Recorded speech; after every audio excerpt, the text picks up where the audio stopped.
Hello, ladies and gentlemen. Once again, this is Eddie Marcus, spokesman and advocate of basic human rights for all people. Yes, I was here this morning trying to get a message to you, hopefully that you would observe it. And I find myself here tonight still contemplating peace and prosperity for all people, get new thoughts to come on my mind, and they seem to be interesting to me, so I put it out here in case it might be interesting to you. You think about people who have made a decision about this life. They like it or they don't. And they choose to perhaps take a seat and wait for it to end, or try to do something about it. Usually everybody who does something about it, in their own awareness, they are doing what's best. They are not trying to hurt the nation, or I don't believe anyone would be the goal of hurting. Maybe want to change a few ways, and usually that comes about because of the way we have been brought up, the way we've been educated in our environment and everything else. But I think about the history of those people who we might be aware of that did the same things, who stood up, and the kind of changes they had to go through for standing up, speaking truth to power, caused other people to want to stand with them. These people weren't as committed as one who is speaking, but the message is so beautiful, so wonderful, and so powerful that others just want to be associated with it. I'm reminded of Dr. King once had received a letter, the story goes, from the Justice Department. They were more specific in some of the releases that it was J. Edgar Hoover that sent a letter to Dr. King referencing something that I won't mention here, and indicated that Dr. King would better go and commit suicide, or they would release this communique to the public. And it would be so embarrassing. It would be so disgracing to his family. It'll be so disgracing to the black race. It'll be so disgracing to his cause. And all of it would be on him. So it would be best for him to just go and hang himself. Now, doesn't that say something about the voice that was being spoken? It might have been the Justice Department. It might have been J. Edgar Hoover. They might have been the tool that was used. But the message that was sent was the American people. The American people were saying, you better go and commit suicide, because what's going to come down on you after this is released, it's going to be just as bad as that as Bill Cosby had to go through. Well, they were knowing where this leads. You knowing where this leads. You can tie the two together. But what happened was, when a man is free, he's not scared.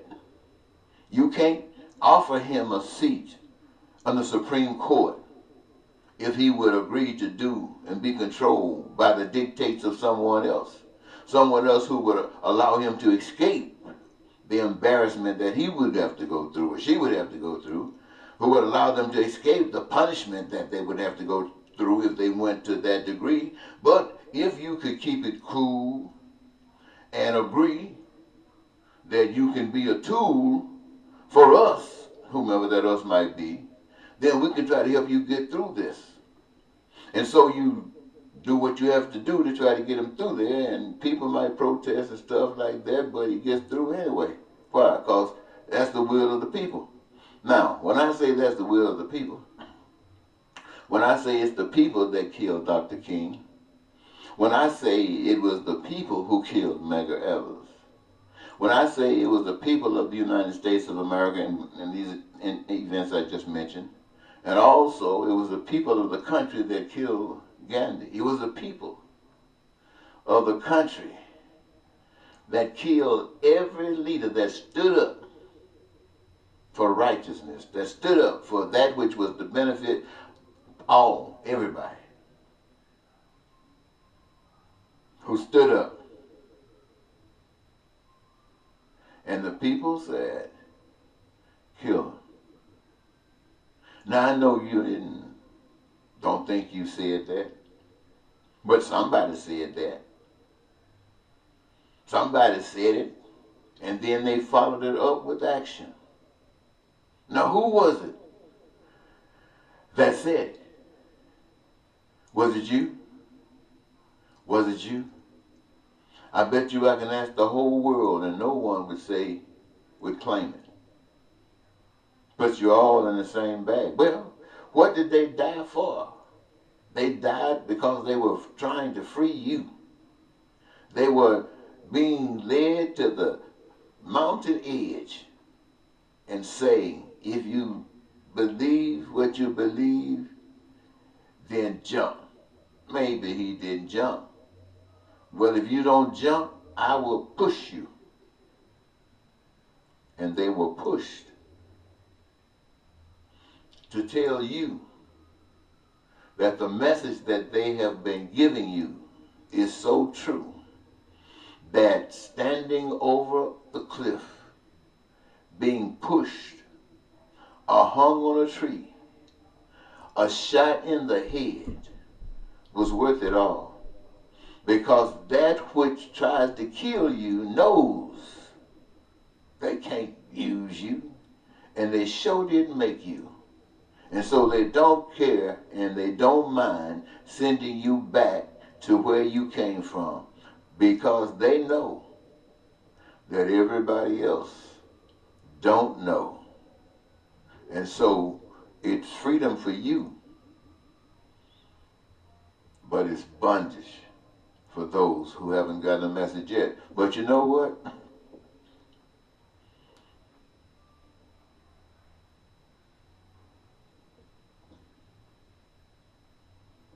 When I give it some real serious thought, ladies and gentlemen,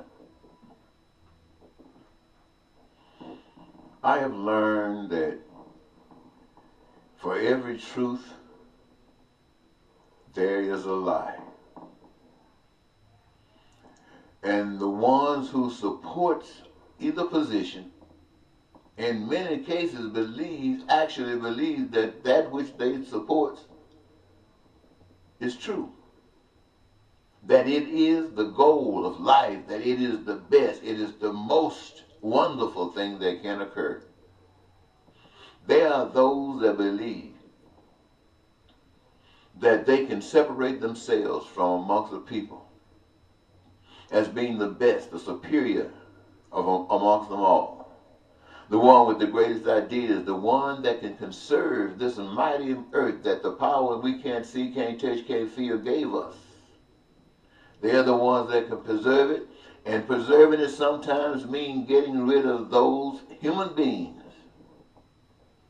that play a major part in the destruction of society itself or the earth. Now there are people who actually believe that. At all ends, save themselves, the special group, and the stuff. And yet there are people who believe that nothing can possibly run out. And if it can, who are we to say? Because everything that is, and we had nothing to do with it. And yet it is. And yes, it is for the purpose for which we use it for, and surely so many other purposes that we haven't even thought about just yet. But the power that put the earth together and put us here would definitely have the power to maintain adequate supply of the essentials and that which is just giving us joy and pleasure when it is needed or required. Now, and so when they do stuff, they try to make sure that it affects every human being in the most positive way. That no one walks out with any attitude that I'm bigger or better, I'm it. No attitude comes out of a place like this, because over here we know that everybody's it, and we're only it because we're a team. We can't be defeated by the viruses that comes on the outside trying to obstruct our life by offering money to the ones who agree with their game. You're a football player or an athlete, and I'm not talking about anyone in particular. That's the game that's being played. Millions of dollars for playing. Millions of dollars for playing. Singers, millions of dollars for dancing and singing. Teachers, a few thousand. Others got to fight for $15 an hour to buy what God has given, and you working in cooperation with God, and your needs and your wants and your desires have created. And some turkey has gotten their hand tied in it in such a way that that stuff which is yours, you can't access it. I don't care how bad you need it. I don't care how bad you want it. I don't care how bad you desire it. Unless you get some money from them, or you go and break the only other law they have left open to you, and that's stealing it. Now they got something to put you in jail for. Always persecuting you, trying to take away and maintain the freedoms that God Almighty has given you. Yes, I did speak to you this morning, and this is nighttime, and I find that it is important that I speak to you tonight, and I hope someone can get something out of it, perhaps more than what I got out of it. Because for all of these years I've been sharing this message, and I've been out speaking and going in jail and doing this and that to try to make a change. I have not been successful at all. But maybe you can. If you can hear this message, and if it inspires you and the Spirit leads you. I am not caught up on no leadership. All I want to do is experience peace and prosperity and happiness in my life. A life that I feel cannot be satisfied unless it includes the lives of everybody else experiencing their dreams as I experience mine. Because I recognize that as being guided by the Spirit of the unseen, the unknown, but all the evidences around us, and not being controlled by any power or anyone that says they're better than you, or that they're superior to you, or that you should be their slaves, or that you're less than human, or you work for nothing. I just cannot believe that anybody in their right mind could grow up and maintain that attitude unless it's embedded in them so deep from their babyhood till perhaps it just might take a lot of people who are ready. Well, you don't have to determine if you're ready. All you got to do is be real. And the power is out of our hands because we there. We as bad, we as clear, as long as we stand here representing God, we can't do no better than that. We can easily do worse. But who trying to go back? So I'm saying to you, my friends, I've been preaching for a long time. I never intended to be like that. It's just that when you find something that changes your mind, and you don't care what anybody else is saying that would make arguments against, as long as they can't deter your own justification, then you just have to walk. I understand what it's like. I grew up. Oh boy, I know you're tired of hearing this. So I won't even say that. I just want to say this. You can't be better to me than respecting every human being, not just on a particular subject, but on all subjects. To treat people like you want to be treated, and that means basically if people are stepping on your toes, tell them and get them off your toes. Don't walk away complaining that somebody was stepping on your toes. Make sure you get that mess clear before you walk away, before any anger builds up. Make sure whoever was trying to start some stuff, no, it's not happening. So you deal with it right there on the spot. I want all of you guys to wake up in the morning happy. You walk out the door, the sun is shining, or the snow is on the ground, doesn't make any difference. Your neighbor is on either side of you, if you are that close. They look like they're bright this morning, just like you, and excited about the day and the challenges of this day, whether the sun is shining or whether it's snow, or even if it's raining.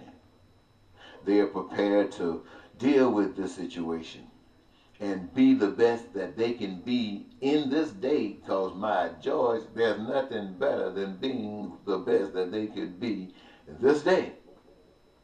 And everybody seems to be excited. You can tell because they were talking to each other, they were smiling, they were waving to people down the street, and as cars passed by, people were still waving. It was a good old day. And people went to the job that they loved doing. And if they were late, it wasn't wasted. Nobody was upset because the whole community was open to these careers. The whole population was open to these careers. Everybody could have the job that they wanted to have. And if they needed education, they could go and get that education. It wouldn't cost them a penny. It wouldn't cost them anything. And they only had to get that which they know that they needed, that which they were willing to grab and run with it. And if they ever needed some health care or something like that, whoo. I mean, all prevention was made. All the research and everything was made to deal with every disease that was taking people's lives. Oh, they wanted to get rid of that stuff quick and make sure they could cure people from whatever they might have had. That was the medical profession's ambition. That was their going to the moon or going to their Mars, was finding cures. Man, oh man, oh man, oh man. And these people, my friends, I'm telling you, they were living it up. They didn't have trash and stuff on the beaches. No, those beaches were lovely. Even the parks were fantastic. When you go through, I think something with, which it was called Drexel Boulevard. When you're going through these boulevards, they are so designed and set up, and they are absolutely beautiful. And what it is, ladies and gentlemen, is that the people have just decided amongst themselves that it's going to be for everybody. And somebody, you've heard him say that some people say, well, government wants to control everything. And once government controls everything, it's going to cause, I don't know what the problem is. But what is government if it's not the people? What is government if it's not the people? The people have always been the government. It's just that they've been so deceived, so distracted, so sidestepped that they don't know what they're doing. Somebody got to move the clouds out of the way. When the people can see straight, they know. Yes, they do know. They don't need you to know for them while they keep on feeling the pain, while you promising them what you going to do. No, they can stand up for themselves and say, you're going to do it because we're not going to have it any other way. And if you think you're going to get away with not doing it, you got a second think coming and right quick.